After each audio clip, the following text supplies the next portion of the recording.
Hello everyone, welcome back to our channel. So today in this video I'm going to show you how to add money to PayPal with MasterCard.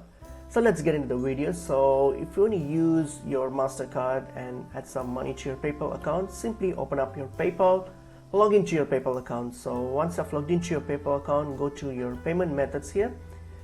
So click on your payment methods and hit on link a card. So we need to link your credit card in order to add money with that card. So hit on link a debit or credit card option here. So click on it, and then all you have to do now is simply type in your card details. So whatever your MasterCard that you want to link, so just type those, plug in those card details here. So once you're done with that, hit on link a card option here. So this will link your bank card, this will link your credit card to your PayPal.